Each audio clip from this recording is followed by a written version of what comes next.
Hello, everyone, and welcome back to another episode of the Bridging Impact Podcast, a podcast that is passing wisdom to the next generation of youth sports coaches and parents to impact our athletes as leaders.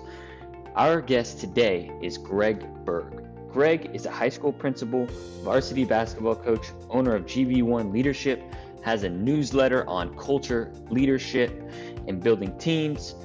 He does sports leadership summits in Minnesota, and he helps out schools and teams and leaders in the state of Minnesota to help them impact the next generation even more. So in our conversation today, we talk about biggest learnings and mistakes he made when he was a younger coach. We talk about building culture and so much more. So you already know. Without further ado, let's dive in. Hello and welcome to the Bridging Impact Podcast, Greg. I am thrilled to have you on today and have you pass the wisdom on that you have accumulated over the years to our audience to bridge that impact to those coaches and parents that are listening for our athletes to create better leaders for the next generation. So welcome to the podcast, Greg. Yeah, thanks. Thanks for having me. I appreciate all you do, and looking forward to learn from you as well and chat and grow the game a little bit, grow leaders. Absolutely. So the first question that I have for you is, what is your definition of impactful leadership? Great question. I think, I have a unique role where I'm a high school principal, and I'm also a varsity boys basketball coach, and kind of had some unique experiences along the way where I coached as a teacher for, 7 years as a head coach. And I had to get out of coaching to get my principalship. And so I got out of that, was a principal for 8 years, had an opportunity to come back to the school where I was a teacher at and coach at. And in doing so, the basketball position opened up again. So I was able to get back in. I've been doing both. So from a leadership piece, I'm speaking from a coach perspective, a school leader perspective. And, the easiest way for me to define leadership is influence. I think the John Maxwell definition is by far the best. Leadership is influence, and it's not position, it's not title. It is your ability to kind of show the path, lead the way, and really bring others along that journey with you, and really help guide them, whether it's a team, whether it's a school, guide them through a key word, which is influence. And I think when you think of leadership that way, and how you can influence other people, both positively and negatively, that's really all you need to know about that word. How do you increase your influence then becomes the question. Yeah, so I'd love to dive in right there. You talked about titles, and I do think, leaders don't have to have X title, CEO, principal, but as someone with, the authoritative title, like how do you make sure and take on that extra responsibility to create a culture of leadership within your school? Number one is you hire great people. If you hire great people, your job becomes a lot easier. And I think the ultimate goal of any type of leader is to lead from behind, lead from the rear, hire great people, set a direction or a course that you're going, and then let your people kind of do what they need to do. And you're just kind of nudging them, moving them along, influencing them in that direction. And there's times as a leader that you have to step out in front, for whatever reason it may be, but then to get in the back again and just kind of keep guiding your team. And I think the same thing goes with coaching and teams is, I think ideally player-led teams win. And as a coach, if we can create a player-led team, we're going to have the most successful team we can have. So how do you do that? And then how do you kind of let them maneuver through that with you guiding them on the side? I think that's a big part of it. Right. And from my minimal experience, like working with other coaches, I feel like one of the things that coaches have a hard time doing is, when you're talking about player-led, that's relinquishing a lot of control for a coach, right? You're giving and you're empowering the decisions a lot of times to be made by the players. So in your experience, how have you started to kind of relinquish some of that control, and, whether it could be your staff at the school or your players on your team?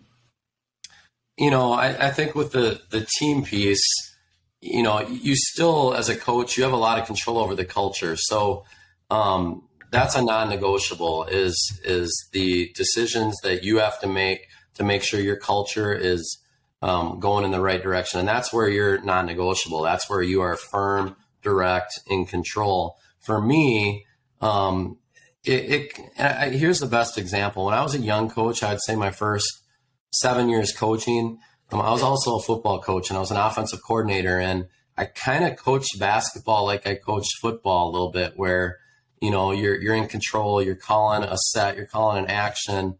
And I never really felt like I was a great offensive coach back then. I always felt I was more of a good defensive coach.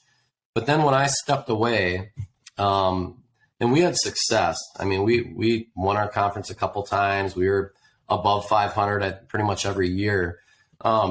But then, I stepped away to becoming a principal, and, I didn't coach for 8 years at the varsity level. And during that time, my kids kind of grew up, and my son and daughter got in second grade, third grade, and I coached them all the way through.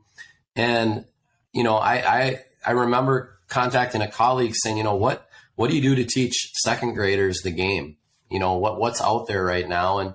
And the whole read and react concept, 5-out basketball was out there, and I loved it. And so that's how we taught the game to my son's group in second grade. And then when the basketball job opened up, the varsity job back in Lake City, I think my son was in third, fourth grade, and I got it. We implemented that. And circling back, I went from being a coach that really controlled actions and possessions to letting the kids play and teaching them how to play. Mm-hmm. Such a more powerful way to coach, such a different way to coach, because now I'm teaching them how to play the game and giving control up during the game, which, basketball is a free-flowing game. It's not like football where play's done, you come back to the huddle, it's like a chess match with the defensive coordinator. Basketball is free-flowing, and that's one thing that I really learned is just to, teach the how more than the X and the O, or the specific action. I mean, we have actions, we obviously have set plays, but it's just a different mindset. 100%. And before I want to dive into the how, teaching how to play, which I'm a big believer in as well. It's one of the reasons that I love watching the Warriors play, is just because the flow that they play with. But before that, I want to talk about, you were talking about a non-negotiable culture that you were creating and obviously enforcing. I'm curious that if I walk into, your team's gym, what does that culture look and sound like? I was fortunate in that the guy that I replaced was kind of a Hall of Fame coach in Minnesota and had a lot of success. And so from a culture piece, there was a lot established, and that was, 1998. And, when you have a culture established, you can lose a culture in a heartbeat. And so the most important thing is to maintain that culture, but you're going to see, disciplined practice. You're going to see efficient practice. You're going to see hopefully a fairly loud gym where kids are encouraging each other and pushing each other. You're going to see a shorter practice. I don't believe in going, a long time. You're going to see kids that share the basketball. You're going to see kids that play the right way, that compete and that are tough. And you're going to see just kind of more of a, I'm going to say kind of a blue collar mindset and mentality with our players. And really how we play the game is how I want our practice to go, which is we're not going to turn the ball over. We're going to take good shots. We're going to defend very well. And we're going to use analytics to our advantage when we can.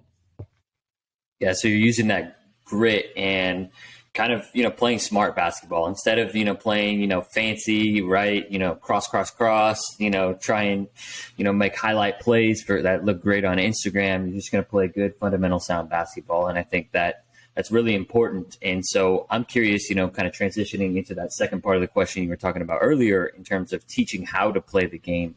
I feel like for youth, one of the things I'm finding that's challenging, I think, for them is they have a trainer now. They go to this gym and they have a coach here. They have their AAU coach, and then they have their high school coach. So I'm curious how you get your message, right within your organization, and you teach that those fundamentals of how and connecting, obviously drills and skills, but to the game and game application. Because again, I go to the park and I see a lot of trainers doing things that I'm just like, they're never going to do this in a game. And if they do, it's going to be like with 1 or 2 seconds left. And, I believe in training kind of smart and efficient, like you were talking about earlier. Yeah, one of my favorite quotes is the Pete Carroll quote, the former Princeton coach. And I'm not going to get the quote exact, but, he said, you got to understand the concept of greed in basketball. And what that means is in the off season is your chance to improve as an individual. The off season, go to the trainers, go do all that stuff. What you're really doing is you're being selfish with your own play. Like, I want to get better as an individual. I want to get better myself.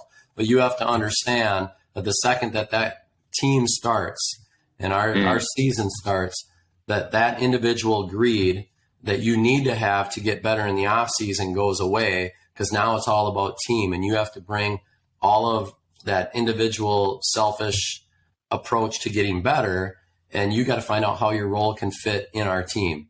And we talk about role definition a ton. I do some things with a preseason self-perception handout that I can talk about. But as a coach, we have to value every role. We have to define every role. We have to be very clear with every role. And we got to preach and talk team all the time. I'm really proud of how we play. I think we got 4 kids playing in college right now, and all 4 of them are having a ton of success at different levels, and they all play the same way. And I hear the same thing from college coaches all the time. Like, we got 2 kids that are now starting on the same college team, and they're 2 of the smartest kids that I've ever had as players, just basketball IQ and knowing the game. And I'm proud of that. We got a kid at University of Northern Iowa that's been a 2-year starter that I just actually went to visit him yesterday and talked to their, Ben Jacobson and their coaches. And, they're both like, how do we get Nate to shoot more? And Nate's a great player. He needs to, kind of step up his role this year and shoot more. But I also said that's kind of who he is. It's how he's wired. Is he's not going to settle for just throwing up a shot for himself. He wants to get the best shot for the team. And so, yeah, he needs to shoot more. He needs to do that. But he's not going to take bad shots. It's not how he's wired. Role definition is incredibly important as coaches.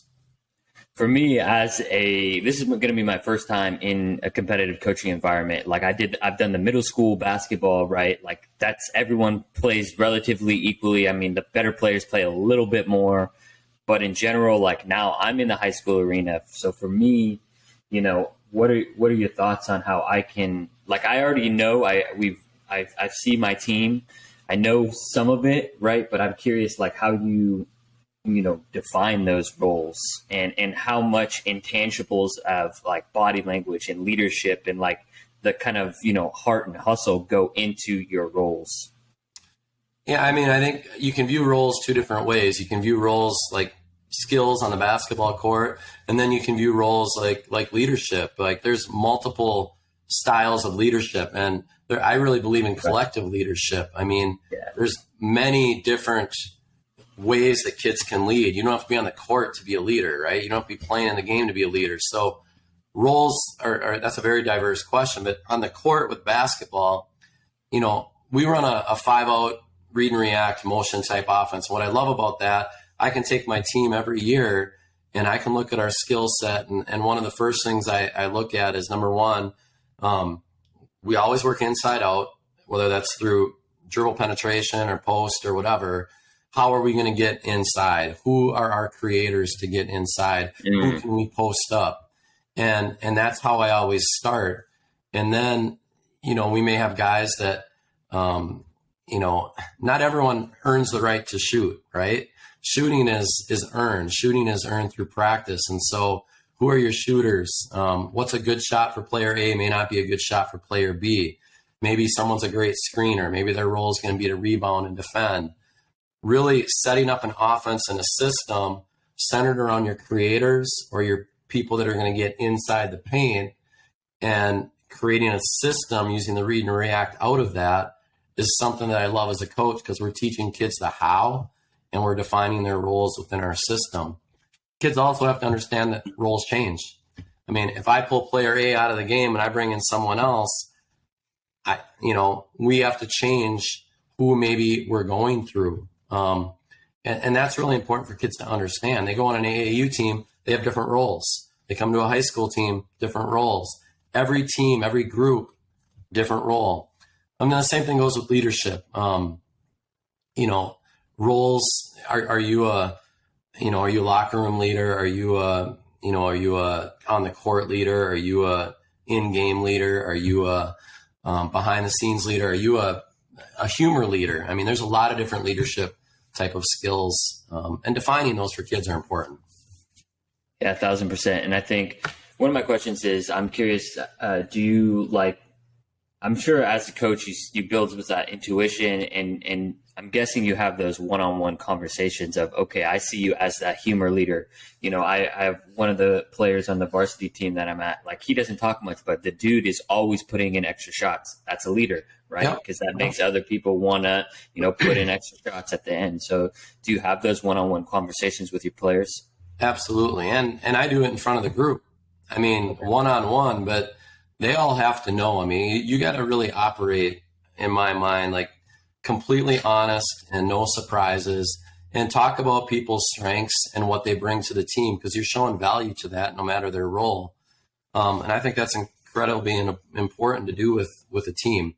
So yeah, I think all of those discussions have to happen with individuals, but also collectively at the group. Right. And so having those, tough and honest conversations is essential to a team's well-being, a team's success. I'm curious, do you have those conversations probably earlier on in the year? Because I remember I went to a USA basketball clinic, and I'm pretty sure his name is Mike Jones. He's one of the coaches for Virginia Tech, and he, kind of broke down how many shots do you really think you're going to get in a game? How many minutes do you think? And he really broke it down in a season, what it really truly is. And it put into perspective for me, because I've always been a role player. So I've always kind of accepted that. But I know that, you're talking about, when I'm curious how you get players to buy in when in reality they think they want to shoot 10 times in a game, but really they probably average maybe 3 to 5. And it probably could be less depending on, their ability to shoot and ability to create. Couple things with that. I think, number one, and this is something I'm proud of, because I think it says a lot about our culture, but we've won our conference the last 8 years. Okay. In each of those 8 years, we have started a 9th or 10th grader on our varsity. To put that in perspective, in 2017, which is a year we went to the state tournament, we started 2 freshmen. We had never started a freshman in the history of Lake City basketball. It's not a normal thing for us, okay? So we have started 4 of those 8 years a freshman and 4 of those 8 years a sophomore. In each of those years, and I'm not kidding when I say this, my first day of practice, I don't even define who should go out. Let's say we're doing our first 5 guys come on the floor, and we're going to start running through our shell of our offense. I'll say, all right, let's get 5 guys out here to start our offense. All the freshmen stepped out on the floor and were one of the first 5 every time. And that's because it was kind of known. And so how does it become known? Well, number one, in our summer, those freshmen are involved in our summer varsity, and it does not take long for other guys to understand these kids are good and they deserve to be here. Okay, so you got to lay the foundation in the summer when we have our summer basketball, so people see that. And then the other thing I do is this self-perception handout at the beginning of the year. I have the kids fill out a survey, and this is online for free. If people want to get it, I can tell you how after. But they fill out this form. We ask them questions about who are the 3 toughest players on our team, who are the 3 most positive leaders, etc. A lot of leadership stuff. Then we talk about roles. I have them rank 1 through, let's say we got 15 kids on the team, including yourself in these rankings. If we had a game tomorrow, who are our top 5 guys? Who's starting tomorrow if we have a game? Who are our first 4 guys off the bench? who is our second tier group off the bench. It's not a perfect science, but I want you to rank who our top 5 are, where you are at, and where everyone is at. I take all of that, I put it in a spreadsheet. I sort it. No one sees this but me. I sort it all, and I can see player A has themselves as number 5. They think they're going to start. The rest of the team has them as number 10. I have them as number 10. Well, that tells me I need to have a one-on-one with player A. And it also gives me data. I've never had to use it, but if I ever had a parent that like was questioning role or anything, it gives me data to say, you know what, this is where I see your son, but guess what? This is where his teammates see him, or this is where he sees himself, you know? Also on that sheet, I asked them, how many shots do you feel you've earned the right to shoot every game? How many minutes have you earned the right to play every game? And then I'll tally all those up. In the first practice, I'll say, well, guys, we're going to have to play really fast pace this year because we got to get up, you know, this many shots. And in a typical year, we only get this many shots, you know. So they kind of get they get it and kind of joke with them about it. But it's one thing we do to define roles.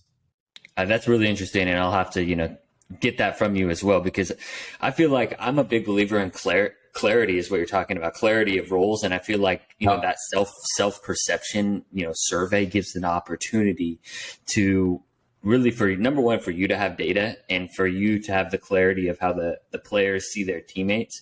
But it's also, like you said, for the parents, if they ever have questions, and honestly for each individual player, like, hey, like, let's be honest, you're number 12 on, like I could have been like, oh, I should have been the 6th man on the team, but really I was the 12th man. But so just I think it's really important for us as coaches. Most people have a parent meeting, a preseason parent meeting of some kind, to really be clear and upfront with parents on the purpose of a team. So, I just had a post about this actually yesterday. My Twitter post was on this, and it was about parents and the struggle. And I used my own son as an example in my post, but my son was like our 9th or 10th man on our 2019-2020 team. He didn't play a whole lot. We play about 8 guys. He was kind of that next tier. He was still incredibly valuable on our team, had a very important role, was a leader.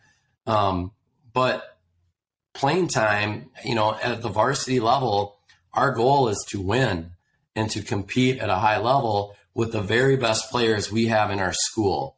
Whether you're a 9th grader or a senior, we want to put the best team on the court we can. Now, as you move down JV, 9th grade, those roles are, or the philosophy is a little bit different. We're gonna play more guys. We're still not gonna play everybody maybe on a competitive game. And but 8th grade and below, we're playing everybody. And we're playing pretty equal. We never use the word equal, we use quality. And because you have to have that progression, but you gotta be very clear with parents that this is the philosophy of this team.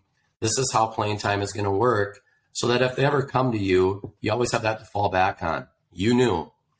And, I'm clear with your son. I'm clear with your daughter, or whatever it may be.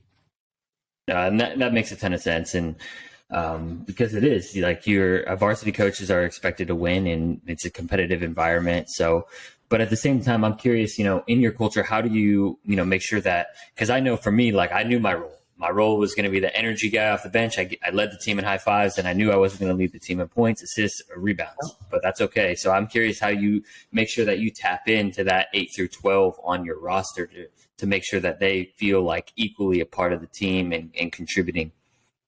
I think 2 things. I mean, the coach has a big responsibility to validate and show value to those kids and what their role is, to give them jobs to do.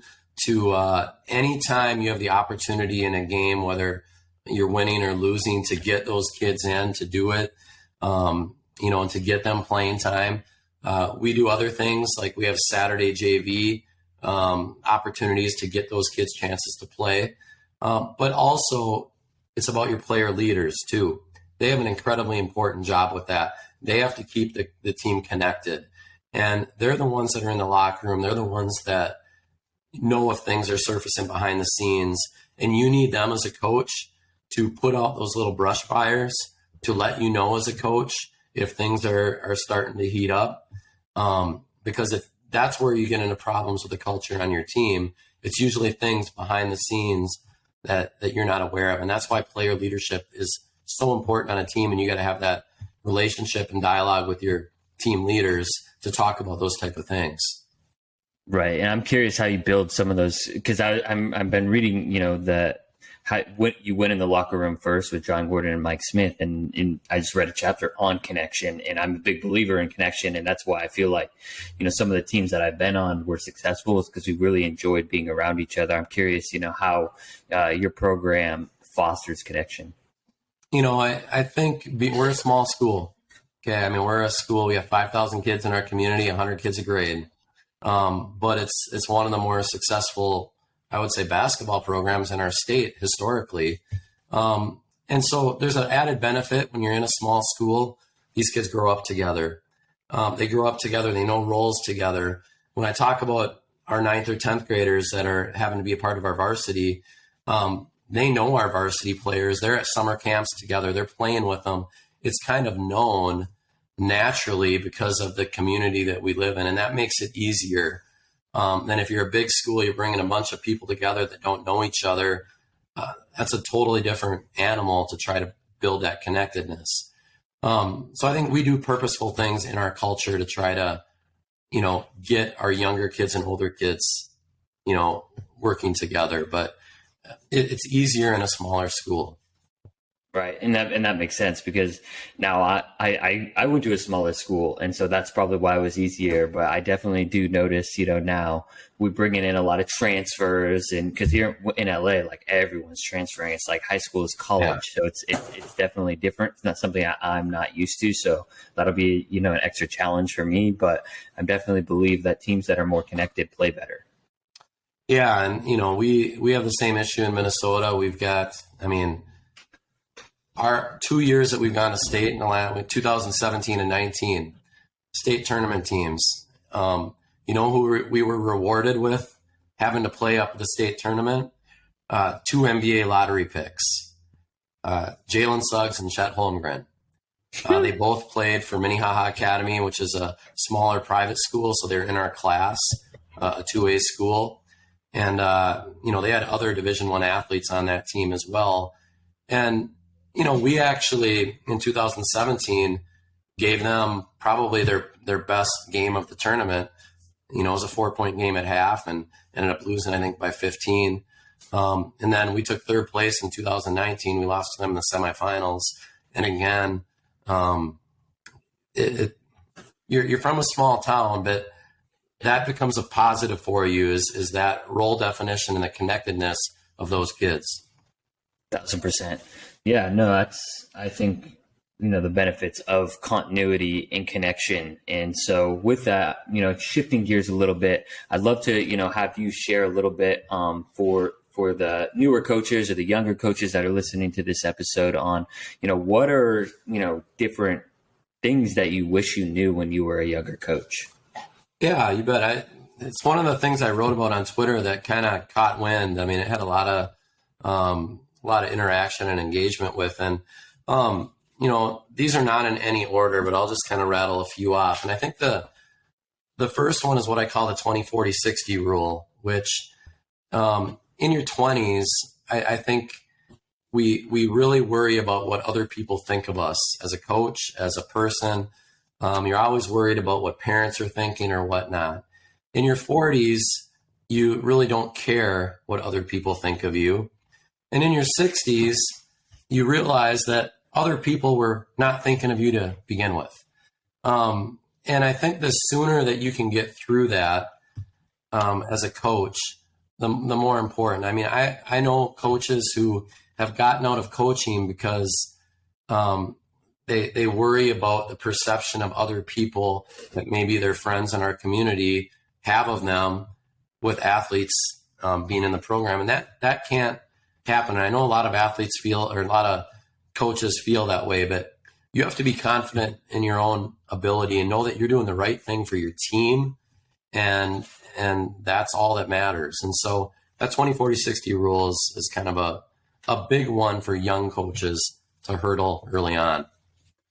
Yeah, no, and that's exactly for me. I'm 24 years old and I'm still learning that, right? Like I'll be honest, like I definitely still I probably care too much about what, other coaches. Oh, does this athlete think I'm a good coach? Oh, does that parent think I'm a good coach? Right. So like, that's definitely, being transparent with you and the audience, that's something I'm working through. And it's very normal. And I was like that too. And you learn really quick. And my role as a principal too, like you have to have thick skin. You got to be able to brush things off, because you have to understand that, I am making the best decision I can for our school or for our team based on what I know and what I have. And that's good enough for me, because I'm not going to please everyone. I'm not trying to please everyone. I'm just trying to make the best decisions for our team, because that's what matters. A couple of other ones, I think we talked about this a little bit, but simplicity and simple wins. I talked about referencing teaching kids how to play the game as opposed to trying to control things. Less is more in really everything. And it's amazing that the longer I coach, the less control I have on things, the more I give to our team. And I think if I would have learned that earlier, it would really change how I would have viewed things and coached. You got to focus on fundamentals. You got to focus on, certain things. But I mean, by the end of the season, we're practicing an hour a night. I really, less is more. I'll give you a great example. During COVID, we had played a team that had a kid that was COVID positive. So we had to quarantine for 10 days. So we couldn't have a practice. We couldn't do anything for 10 straight days. We came back on that 11th day. We had a game that day. We had a quick shoot around in the morning for an hour. We played a game that night. We went 10 of 14 from the 3-point line in the first half. We hadn't shot or been in a gym for 10 days. And that just kind of makes you think, like, mindset and being mentally prepared and focusing on the right things are oftentimes more important than, all the X's and O's that we like to dive into. And I love X's and O's. It's still a challenge for me every year. I got a pile this thick right now going into our season of great sets and actions that I love. And I know, and it's a fight with my mind every year, like trash it, trash it, trash it, trash it. In the end, it's going to come down to a few things that we do well. And that's a challenge. And it's been a challenge for a long time. I think another one is the play the long game, which is culture. Like short wins to sacrifice your culture will kill you and kill your team if you do that. I really view culture as 3 words. It's what you allow. Culture is not the warm, fuzzy, rah-rah, let's do team dinners, let's play laser tag.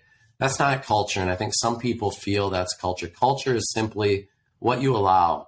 Am I going to allow kids to walk in late to practice? Am I going to allow them not to give me eye contact? Am I going to allow them to talk to their teammates a certain way? Am I going to allow them to do all this fancy behind the back, passing in a game? I mean, everything you think of it, am I going to allow that or not? Because what I allow becomes our culture. The second thing is culture is what you emphasize. Pick 3 things that are important to you and emphasize those all the time. I am convinced if I wanted us to be the best rebounding team in our conference, I could do it without ever doing a rebounding drill. And how would I do that? I would talk about rebounding every single day. It would be a point of emphasis because kids are going to do what you emphasize. And so you can't emphasize everything. You got to narrow a few things that are important to you. And then it's every day. Culture's every day. So what you allow, what you emphasize, focusing on it every day, that's really what culture is. So play the long game. Moving along, I think just relationships are incredibly important. That's got to be first and foremost with a coach. It's not about plays. It's about players. I would encourage coaches, you get in that end of game situation, don't think about what play you're going to run. Think about what player you're going to get the ball. Like that's get the ball in the right hand of your playmaker and let them make the play. All too often we focus on, the NBA approach to basketball, which as a high school coach rarely works. I mean, it might work 1 out of every 20 times you think you're a hero, but the reality is just give your best player some space and let them go to work sometimes is the best decision we can make. That makes a lot of sense. And I'd love to go back to one of your first points that you were talking about like, I'm curious, what, exactly, you said you've given up control more and more each year. I'm curious, what exactly you've kind of given up and empowered players to do. I think with our system, that's where I've given up control offensively. I mean, I don't want to say, when I say I've given up control, I'm not calling a set play every time down the court. I am teaching kids how to play so that basketball becomes a free-flowing game. That's where I've given up, control. There are times I bring control back. There are times where we haven't gotten a good look for three possessions in a row, and we're going to get a good look. But the teaching the how and the why, as opposed to running a continuity type offense where, the system is supposed to give them the shot. That's a philosophical change that's been a big one for me. I'm still pretty quote unquote controlling with our defense, but I'm going to say I'm very controlling with our culture and meeting with our leaders and making sure our leaders are trying to really be gatekeepers of our culture as well. Right. It's about being intentional with the athletes that, we're building relationships with. So I think that's a really good point. And I'm curious, for, what reflection exercises you do and do you emphasize different things every year based on, the players you have, or are there 3 things that you and your program and your culture emphasize every year? Well, I think, number one, how we play the game. And I kind of mentioned this at the beginning. I could define our offense really in a few words. I could define our defense in a few words, and I could define what we value playing the game in a few words. If you asked our players, what does coach value playing the game? It's shot selection, defense, protect the ball. There you go. There's our system. If you want to talk about how we play offense, here's what I'll tell our kids. Here's our offensive philosophy: spacing, inside out, shot selection. There you go. We're going to do whatever we can to create space. We're going to have an inside out approach, whether it's through the post or dribble penetration. And we're going to spend a lot of time talking about shot selection. There's our offensive philosophy. Defense, no paint, contest, rebound. It's that simple. We want to keep the ball out of the paint. We want to contest every shot, and we want to rebound. There's our system in a nutshell. And when I first started coaching, I had the 10 principles of defense. I mean, this is a young coach. Too many. Like, they don't remember that. You know what I mean? So now I simplify it. I used to be a coach, like, we're on the line, up the line. We're going to force to the short corner. And I'm getting all picky. And most kids can't do that consistently at the high school level. So what do we do now? Just stay between you and your man. The worst thing that can happen on defense is you give up a straight line drive. That's what breaks down a defense more than anything. So your number one job is to stay between your man and the basket and not give up a straight line drive. Now, you may be guarding a kid that is a shooter, and I want you to be willing to give up a drive because we don't want him to get a 3-point shot off, or a guy that isn't a shooter. But in a nutshell, stay between your man and the basket. So really just trying to simplify it for kids, I think is really important. Yeah, that's super important. And I feel like that's honestly something I'm grateful for working with, like in youth basketball, like with, honestly, I work from 4 to 14. That's going to help prepare me because I have to really simplify it for them. So that prepared me to try and, emphasize 1 or 2 things about a certain right? Like in defense, making sure that you stay between your man and the ball, no direct line drive to the basket, good shot selection on offense, spacing, right? Keeping things very simple instead of, because you can like really overcomplicate things. And I think that is once there's confusion, again, kids probably know their role less than when they're just like really clear on what success looks like for this offense, for this defense. Yeah, and I think, ultimately the role of a coach or a leader is to instill confidence, hope, trust, commitment with our team. That's our job. And so if we're overcomplicating things, are we instilling confidence in our players? If they're having to think on the court, we're not instilling confidence. There's hesitation. And so as a coach, that's our job. That's our goal. How do we do that? You got to be organized. They have to believe in you. They have to know that you're putting in the time as a coach. And all of those things are very important because in the end, I want a confident team that believes they're going to win, knows how to win, and is going to go out and compete. And that's my job as a coach, is to give them that mindset. Right. And you can't give them that mindset when you're giving too many things, right? Keep it simple. So as we kind of wrap up the final segment of our conversation, the last 2 minutes of the fourth quarter, as you can say, what final words of advice would you give to young coaches and youth sports parents? To coaches, I think, going into what I was kind of talking about, just being a young coach. Number one, it all starts with relationships. I think as you get older as a coach, you realize that more and more. I mean, when your own kids go through the system, you really think of everything in terms of people more. I think sometimes when I was a young coach, I'm so excited about the X's and O's and everything. You don't always focus on the personal level, the people, the relationship piece. And part of that's evolutionary as you age and with wisdom, but the sooner a coach can understand that, I think the better off, they're going to be. So I think relationships always starts with everything. I think simplifying, teaching how to play, being a really good communicator with parents and with your kids is really important.